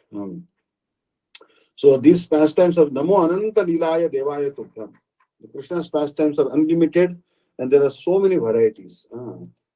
And there are some books like Govind Lilamrut or Krishna Bhavanamrut Mahakavya. They describe one particular day of Krishna. That's all. And there are so many pastimes take place in one day of Krishna. If you see this Govind Lilamrut or Krishna Bhavanamrut Mahakavya, we are not even qualified to read these elevated books. Gurudev has told us not to even read them because some mundane lust may come in our heart. But you can see that they have so many pastimes. So like that, if one day of Krishna has so many pastimes, what will happen in so many days in the Golok Vrindavan? Every day different pastimes are taking places. So that is how Krishna is Leela Kallola Varihi. In one of the qualities of Sri Krishna, that Narayana has 60 qualities, but Krishna has 4 extra qualities, and that 4 extra qualities is told that Nam, he has extraordinary form, which is more attractive than Narayana's form. Rupa Madhuri, Guna Madhuri, Venu Madhuri, and Leela Madhuri. And Krishna's pastimes are so much ocean of sweetness. Even Narayan pastimes are not like that. Like someone asked a question to Srila Bhakti Siddhanta Saraswati Prabhupada. Prabhupada, is Ram Nam and Krishna Nam equal? And then he said, no. Ram Nam is the name of Avatara. Ram is an avatar of Krishna. But Krishna is not Avatar, he is Avatari. So name of Avatara can never be as powerful as the name of Avatari. Krishna Nam is so much more powerful than Ram Nam. Understand? So this particular Advaita Acharya, we are indebted to him. So very good question. Advaita Acharya is a great devotee of Krishna and is Acharya. Because of his mercy only, we are now able to celebrate Gaur Purnima or Nityananda Trayodashi. So these two devotees, basically they are compared to the two arms of Chaitanya Mahaprabhu, left hand and right arm. Sometimes there is maybe a quarrel between Advaita Acharya and Nityananda Prabhu, but that quarrel is not a serious quarrel. That quarrel is only a pastime also. So one should not take sides. If suppose Advaita Acharya and Nityananda Prabhu are fighting, whose sides will we take? Actually, they are all part and parcel of Chaitanya Mahaprabhu only. They are his right hand, left hand. So they are only doing some sweet pastimes. They may be quarreling also like this. So we cannot understand these things. Because Nityananda Prabhu, if anything he will do, that also is all mercy. Like one time, Srila Bharati Maharaj was telling that, oh, Akrodha Paramananda Nityananda Rai Abhimana Shunya Nitai Nagare Bedai.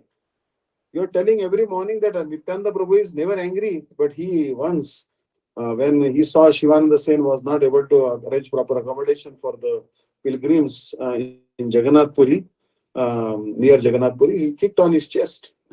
He said, is this a sign of non-anger? He kicked on his chest. Then he said, actually, that is also no anger. Actually, he wanted to give so much mercy. Imagine the total state of Nityananda Prabhu coming on your chest. What is happening? Nitai Pada Kamala Koti Chandra Sushitala Ye Chaya Jagat Jai. Lord Nityananda Prabhu are more cooling than millions of bulls. We are getting them right on your chest where Krishna resides. Imagine how fortunate you are. Understand? So actually, he never gave any kick to Shivananda Sen. Actually, it was mercy on him. A pure devotee or Bhagavan, whatever he does is actually all mercy. So that's why Bhagavan, whatever he does is actually all mercy. Otherwise, these demons who cannot be delivered, they were delivered. Aho Bakiyam Sanakala Kutam Jagam Saya Pai Apya Sadhi Leve Gatim Dhartu Chitam Tadunya Kamba Deyadu Sharanam Brajema. Someone is trying to give poison and he's trying to send them to Golok Vrindavan. How merciful that personality must be. So Bhagavan is all mercy. But we think that, this is Bhagavan is doing this to me. He's giving me severe disease, he's giving me accident. He's taking away all my wealth, my bank balance is gone, now I'm nowhere, this and that. No, that is all mercy. Otherwise, you'll not be humble. So it will be very difficult.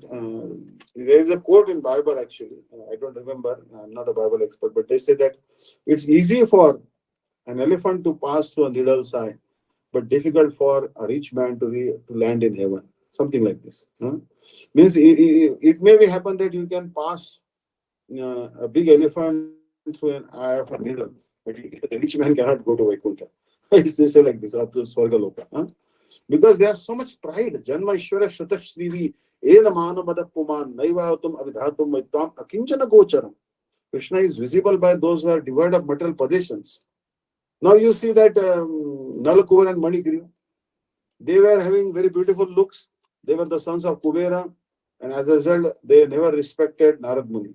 What Krishna did, not Narad Muni did to them, he made them trees in the courtyard.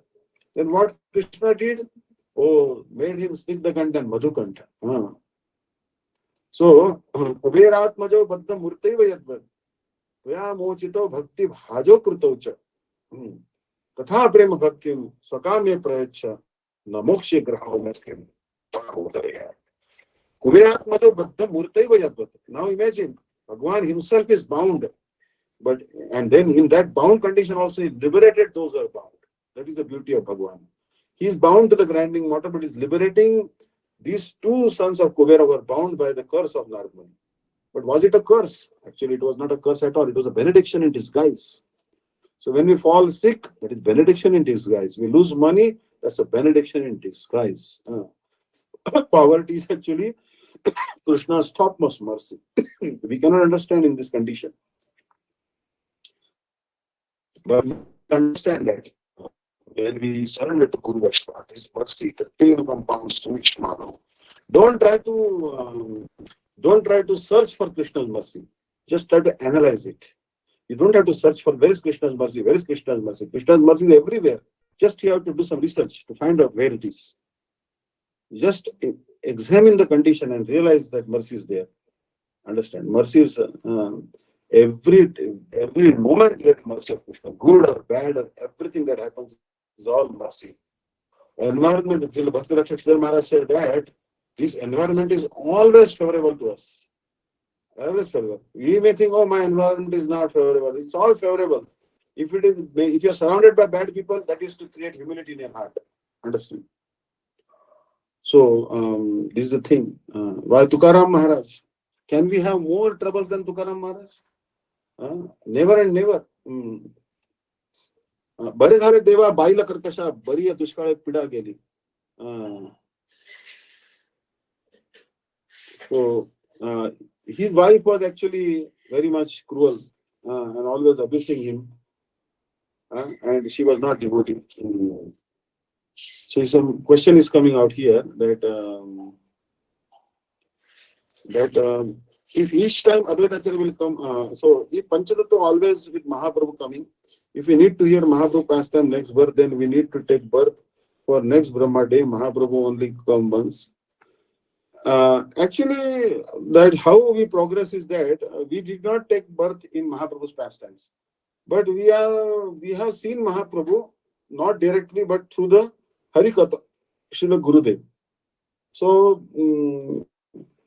it is also very beneficial to associate with the devotees of Krishna.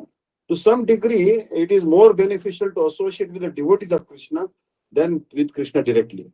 And that's why all the great devotees, they prayed for association of the devotees. Tukaram Maharaj also said that, oh Lord, if you are pleased with me, give me association. Dhruva Maharaj, Prahlad Maharaj, all, even Bhaktivinoda Thakur. Kita janma ho paritu vadaso bahirmukha brahma janme nahi asha. Oh Lord, even if I take birth as an insect, give me birth in the house of a devotee. Because more beneficial to associate with devotee of Krishna than Bhagwan himself. Because the association of Bhagwan is there, but association of devotees is more beneficial because they are the reservoir of Krishna Prema. Suppose we directly associate with Bhagwan, but we have no Prema for him, then what is the use? But when we associate with the devotees, they will transmit that Prema. It is contagious. Prema is contagious. So that transmission of Prema will be very beneficial for us. That's why we should always aspire that, okay, even if I cannot take birth on the planet where Mahaprabhu is doing pastimes, even if I cannot associate with Krishna directly in the Brahmanda where he's performing pastime, oh Lord, at least give me association of some high-class Vaishnavas. Like Sripad Dandi Maharaj, Shanil Prabhuji, Shri Mai Gurudev, Bhaktivinoda Thakur, Shri Bhakti Siddhanta Saraswati Prabhupada, Shri Bhakti Pragyan Keshav Goswami Maharaj, Shri Bhakti Madhav Goswami Maharaj, Shri Bhakti Gyan Bharti Maharaj, Shri Bhakti Vallabh Tirtha Maharaj, something like this. We should pray that give me association of devotees. Wherever I go, there is association of the devotees. Gangar Parasha Haile पश्चाते पावन दर्शने पवित्र कर एतो मार गुणा. If you take bath in Ganga, you are purified. But we have darshan of a Vaishnava, you are purified. That's why it doesn't matter whether Mahaprabhu comes again and we are not there when Mahaprabhu comes, or we take birth and Mahaprabhu is not there. Nothing to worry. If Mahaprabhu's devotee is there, then he also has the power of Mahaprabhu. Brahmanda tarite shakti dhare jane jane e veda purane guna eva. So here actually, maybe asking the question that for 6 Goswamis to 7 Goswami Bhaktivinoda Thakur, between stopped many years. Actually, Bhaktivinoda Thakur was given this title 7 Goswami because he discovered this Navadvip Dham, which is non-different from Vrindavan Dham. Bhaktivinoda Thakur was about to go to Vrindavan Dham to do bhajan. But then on the way, actually what happened, that Tadkeshwar Mahadev temple, Shiva's temple, he stayed. And Lord Shiva told him, my dear Thakur, if you go to Vrindavan, who will discover the pastime place of Chaitanya Mahaprabhu? Who will discover the birthplace of Chaitanya Mahaprabhu? Who will reveal to the whole world the birthplace of Chaitanya Mahaprabhu? Krishna Naam kare aparadhir vichar, Krishna Dham kare aparadhir vichar. There are so many considerations of offenses while staying in the Dham of Krishna and chanting the name of Krishna. But there are no such offenses in the chanting of the names of Gaur Nityananda and their abode. That's why you have to, we're suffering. You have to reveal this transcendental Dham, otherwise the Kali Yuga Jiva will never be delivered. So, taking the order of the topmost Vaishnava Shiva on his head, Bhaktivinoda Thakur returned to Navadvip and he did his research, investigation. And he found actually the great light coming from the birthplace of Chaitanya Mahaprabhu. He also saw that early in the morning a rain was coming, and he saw riding on the back of Garuda, Sri Nrsingadeva was flying to attend Mangalarti of Mahaprabhu. Then he brought to confirm this to Jagannath Das Babaji Maharaj. Understand? So therefore he's called 7 Goswami. This title was given to him because of his exceptional contribution to the devotional community of discovering the birthplace of Chaitanya Mahaprabhu. He is no less than 6 Goswamis. 6 Goswamis, they were given the task of finding the lost places of pilgrimage and the holy abodes and the vigrahas, and to write the books about Bhakti Shastra, Sambandha, Vidya and Prayojan. Bhaktivinoda Thakur not only did write the books about Sambandha, Vidya and Prayojan single-handedly, but he also discovered Navadvip Dham. So actually he is no less than 6 Goswamis. That's why it's called 7 Goswami. Although there may be a gap between their time periods, but actually we should know that he is the incarnation of Kamala Manjari. They appear at different points of time in the history, but because that time the whole Vaishnava community was so contaminated by sense gratifiers and pseudo religionists and Vaishnavas that he had to come to teach what exactly is Shuddha Bhakti. And he was praying that, oh Lord, give me a good son who will preach this Bhakti. That's why Bhakti Siddhanta Saraswati Baba was born, who was also Nandamani Manjari. Understood? So he is indeed qualified to be 7 Goswami. If you see that his contribution, even though Srila Bhakti Siddhanta Saraswati Prabhupada accepted initiation from Gaur Kishore Babaji Maharaj, but his Shiksha Guru was always Bhaktivinoda Thakur. He was very much Vinod Dhara. He was following this Vinoda Dhara. So that's why we are, Srila Gurudev also, you see that Thakur was a householder before. He was married and he had many children. But very rare you'll find someone is making so much literary contribution. And his topmost book is Jaiva Dharma, which we will be studying tomorrow. So amazing. I'm always in big awe and reverence of Srila Bhaktivinoda Thakur. Yes. Hare Krishna. That was. Right, so give Jadwani. जय श्री श्री गुरु गौरांग अंधर्विका गिरिधारी श्री श्री राधा विनोद बिहारी जी की जय. जय नितला पृष्ठ जत गुरु शिष्य भक्तिदांत नारायण गोस्वामी महाराज गुरुदेव की जय. नितला पृष्ठम विष्णुपाद शिष्य भक्तिदांत वामन गोस्वामी महाराज की जय. नितला पृष्ठम विष्णुपाद शिष्य भक्तिदांत त्रिविक्रम गोस्वामी महाराज की जय. नितला पृष्ठम विष्णुपाद शिष्य गौरवेंद्र गोस्वामी महाराज की जय. नितला पृष्ठम विष्णुपाद शिष्य भक्तिदांत स्वामी महाराज की जय. आचार्य के श्री शिष्य भक्ति प्रज्ञान केशव गोस्वामी महाराज की जय. जय सपरिकर जगत गुरु श्री भक्ति सिद्धांत सरस्वती गोस्वामी प्रभुपाद ठाकुर की जय. महाभारत पुरुष गौर किशोर बाबाजी महाराज की जय. सच्चिदानंद सत्संग गोस्वामी श्री भक्ति ठाकुर की जय. वैष्णव सार्वभौम श्री जगन्नाथ दास बाबाजी महाराज की जय. श्री गौड़ी वेदांत भास्कर श्री बलदेव विद्याभूषण प्रभु की जय. रसाचार्य श्री विश्वनाथ जी ठाकुर की जय, नरोत्तम श्रीनिवास श्यामानंद प्रभुत्र की जय, श्री कृष्णदास कविराज गोस्वामी की जय, जय श्री रूप सनातन भट्ट रघुनाथ जी गोपाल भट्ट दास गुदास गोसाई प्रभु की जय, स्वरूप दामोदर राय रामानंद ऋषि गौर पार्षद वृंद की जय, नामाचार्य लरदास ठाकुर की जय, प्रेम से कहो श्री कृष्ण चैतन्य प्रभु नित्यानंद श्री अद्वैत गदाधर श्रीवासादि गौर भक्त वृंद की जय, जय श्री श्री राधा कृष्ण गोप गोपी गो गोवर्धन द्वार शिवनात्मक शिव मंडल की जय, गंगा जमुना तुलसी भक्ति देवी की जय, श्री जगन्नाथ बलदेव सुभद्रा सुदर्शन चक्र जीव की जय, सर्व विघ्न विनाशन भक्ति विघ्न विनाशन नरसिंहदेव भगवान की जय, भक्त प्रोषि प्रहलाद महाराज की जय, चारों संप्रदाय की जय, चारों आचार्य की जय, चारों धामों की जय, आकर मठराज चैतन्य मठ की जय, केशरी गौड़ी मठ की जय, रूपसनान गौड़ी मठ की जय, गिरधारी गौड़ी मठ की जय, रंगधारी गौड़ी मठ की जय, श्री राधारमण मंदिर के अन्य शाखा मठ समूह की जय, हरिनाम संकीर्तन की जय, श्रीमद मध्वाचार्य की जय, तदि शिव आविर्भाव तिथि महामहोत्सव की जय, त्रिनेत्री स्वामी श्री शिव भक्तिवेदांत महाराज की जय, नाम निष्ठ संत श्री अनिरुद्ध दास प्रभु की जय, मटेल से वृंद की जय, धामवासी भक्त वृंद की जय, समागत भक्त वृंद की जय, श्री रामानुजाचार्य की जय, निताई गौर प्रेमानंदे, हरि हरि बोल। Thank you so much. Hare Krishna. धन्यवाद। Hare Krishna Maharaj from Sripad Bhaktivedanta Vishnu Daivata Mj ki jai. Vanchakalpatarubhyasya kripa sindhubhya patitanam pavanebhyo Vaishnavibhyo namo Vaishnavibhyo namo Vaishnavibhyo.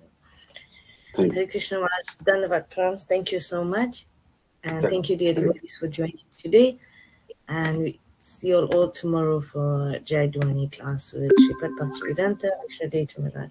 Thank you. Hare Krishna. Hare Hare. Hare. Thank you. Thank you. Hare. Dhanavad. Vishnu Daivata की जय। धन्यवाद। Hare.